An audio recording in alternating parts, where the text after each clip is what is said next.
السلام علیکم ناظرین، سیاست اور تاریخ میں جہاں زب چیمہ کی طرف سے آپ کو خوش آمدید۔ آج کا ہمارا ٹاپک خان کی تقریر اور 27 مارچ کا جلسہ۔ جلسہ شروع ہوا تو پنڈال بھرا ہوا تھا، روڈز سارے بھرے ہوئے تھے، موٹر وے انٹرچینج بلاک تھا، اسلام آباد کے اندر روڈ سارے بلاک تھے، پنڈی کے اندر روڈ سارے بلاک تھے۔ تو اس کا یہ مطلب ہے کہ کم از کم بھی 5 سے 5.5 لاکھ بندہ اس جلسے میں تھا یا اس جلسے میں شامل ہونے کے لیے گھر سے نکلا تھا۔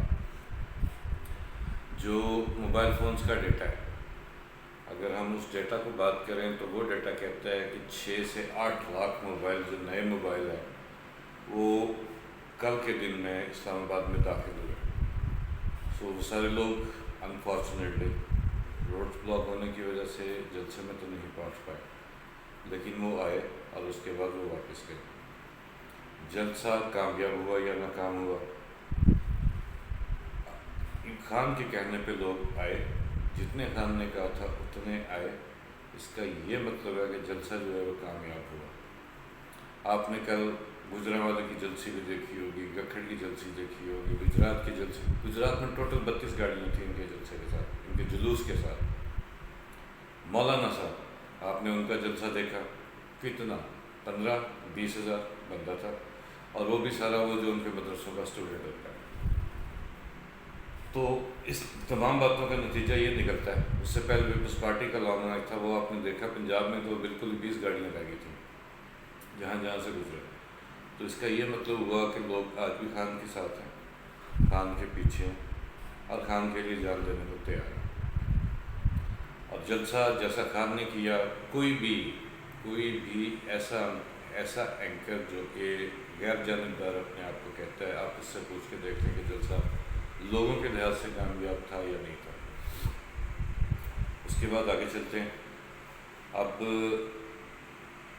دیکھنا یہ تھا کہ خان صاحب نے وہاں پہ کیا کیا باتیں کی۔ پہلا 1 گھنٹہ انہوں نے صرف یہ بیان کیا کہ ان کے گورنمنٹ میں آنے کے بعد کیا کیا چیزیں انہوں نے کیسے چینج کی۔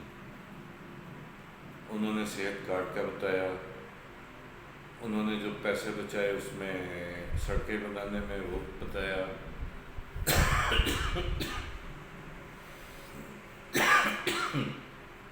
جو اخراجات کم ہوئے انہوں نے اس کا بتایا، اور اس کے بعد انہوں نے اینڈ میں جو ہے بڑی 3 امپورٹنٹ باتیں کی۔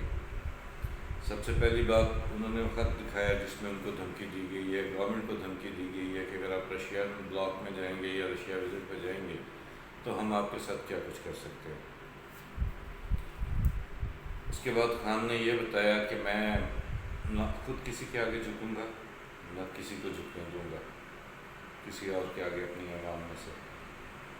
اس کے بعد انہوں نے یہ کہا کہ میں ان چوروں کا ڈٹ کے مقابلہ کروں گا، کسی کو نعرہ نہیں دوں گا، چاہے وہ چیری بلاسم ہے، چاہے وہ زرداری بیماری ہے، چاہے وہ بھگوڑا ہے، کوئی بھی ہے، چاہے وہ ڈیزل ہے۔ اور آخری بات جو خان صاحب نے کی وہ یہ کی کہ میں رہوں یا نہ رہوں، لیکن آپ نے، میری قوم نے کبھی کسی کے آگے جھکنا نہیں ہے اور نہ ہی کسی کو جھکنے دینا ہے اپنی لیڈروں میں سے۔ جھکے تو اس کو بتائیے گا کہ ہم کیسی قوم ہیں اور ہم کیسے لوگ ہیں۔ تو جلسے کے لحاظ سے دیکھا جائے تو جلسہ خان صاحب نے کامیاب بھی کیا، جو سرپرائز وہ دینا چاہتے تھے وہ سرپرائز بھی دیا۔ اس کے بعد کچھ نون لیگی سینئر عہدیداروں نے اینکرز کے ساتھ رابطہ کیا اور کہا کہ ٹویٹیں کریں کہ جلسہ میں 40,000 لوگ تھے، اور انہوں نے ٹویٹیں کی۔ یہ رات انہوں نے ٹویٹ کی اور صبح ان کا جو ہے نا موقع بدل گیا۔ رات کو پوچھ رہے تھے کہ سرپرائز کیا ہے، اور صبح وہ کہہ رہے تھے جی وہ لیٹر تو جو ہم بیر کے پاس بھی ہے، وہ نجم سیٹھی کے پاس بھی ہے۔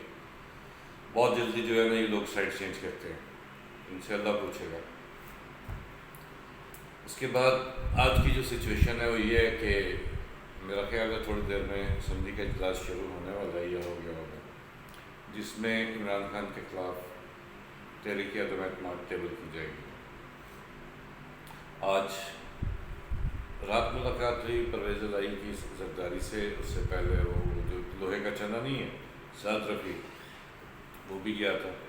اس کے بعد جو ہے پرویز الہی صاحب زرداری صاحب کے پاس گئے اور آج دن میں معاف کیجیے گا گلا تھوڑا سا رات سے خراب ہے، اس وجہ سے کھانسی تھوڑی زیادہ ہے. اس کے بعد آج جو ہے حکومتی وفد جس میں اسد عمر، پرویز خٹک اور شاہ محمود قریشی تھے، وہ دوبارہ گئے چودھری پرویز الہی کے پاس اور ان کو جو فائنل آفرز ہیں وہ دے دی. اور کہنے والے یہ کہتے ہیں کہ اس میں جو ہے وہ وزیر اعلیٰ شپ کی بھی آفر ہے. مجھے لگتا نہیں ہے کہ خان جو ہے وہ وزیر اعلیٰ کی آفر ان کو دے گا جب تک کہ یہ پی ٹی آئی میں شامل نہ ہو جائے. باقی آج جب اجلاس شروع ہوگا بڑا ہنگامہ خیز ہوگا، اس میں وہ آئے گی، پھر 2 دن کا وقفہ آئے گا، تیسرے دن بحث ہوگی، پھر اس کے بعد جو ہے ووٹنگ ہوگی. سو یہ پورا ہفتہ جو ہے یہ ایسے ہی چلے گا. میرا خیال ہے فرائیڈے کو ووٹنگ ہوگی، اگر کسی وجہ سے فرائیڈے کو نہ ہو سکی تو پھر میرا خیال ہے کہ منڈے کو ہوگی، کیونکہ وہ جتنا بھی ٹائم کاؤنٹ لکھا ہوا ہے وہ سارا ورکنگ ڈیز کے حساب سے ہے کہ ورکنگ ڈیز میں ہی جو ہے وہ چیزیں ایسی ہوتی ہیں. دوستو یہ تھی اپڈیٹ جلسے کی اور اس کی تحریک عدم اعتماد کی اسمبلی اجلاس کی. سب سے اہم بات جو میں اینڈ میں آپ کو بتانا چاہ رہا تھا، میری ایک ایسے بندے سے رات ملاقات ہوئی جس نے وہ خط اپنے آنکھوں سے دیکھا ہے، فرسٹ ہینڈ انفارمیشن ہے اس کے بعد، اور وہ کہتا ہے کہ اس میں باقاعدہ جو ہے انٹرنیشنل اسٹیبلشمنٹ جو کہ بہت طاقتور ملک کی اسٹیبلشمنٹ ہے، انہوں نے باقاعدہ یہ دھمکیاں دی تھیں کہ اگر آپ ادھر جائیں گے تو ہم یہ کر دیں گے، ہم یہ کر دیں گے، ہم یہ کر دیں گے. اسلام آباد میں جو سفارتی حلقے ہیں وہ بھی ایسی ہی باتیں کر رہے ہیں خان صاحب کے خلاف. اس کا مطلب ہے کہ دنیا کہیں نہ کہیں سے ان کی ہل رہی ہیں. خان صاحب نے بتایا کہ $1 ملین جو ہے وہ آئے میری حکومت گرانے کے لیے. اور خان صاحب نے یہ بھی کہا تھا کچھ دن پہلے کہ میں جو سرپرائز ہے اپنا جو ٹرپ کا پتہ ہے تحریک عدم اعتماد کی ووٹنگ سے 1 دن پہلے یا صبح اناؤنس کروں گا. اس کا یہ مطلب ہے کہ ان کے پاس ابھی بھی بہت زیادہ ثبوت موجود ہیں. اگر کوئی دیکھنا چاہے گا تو جا کے دیکھ بھی لے گا، ثبوت موجود ہیں اور وہ ان کو شو بھی کریں گے، چھپائیں گے نہیں، لوگوں کو بتائیں گے، دنیا کو بتائیں گے کہ ہمارے ساتھ یہ ہو رہا ہے، ہمارے ساتھ یہ ملک یہ کچھ کرنے کی کوشش کر رہے ہیں. باقی دعا میں یاد رکھیے گا دوستو. اللہ حافظ.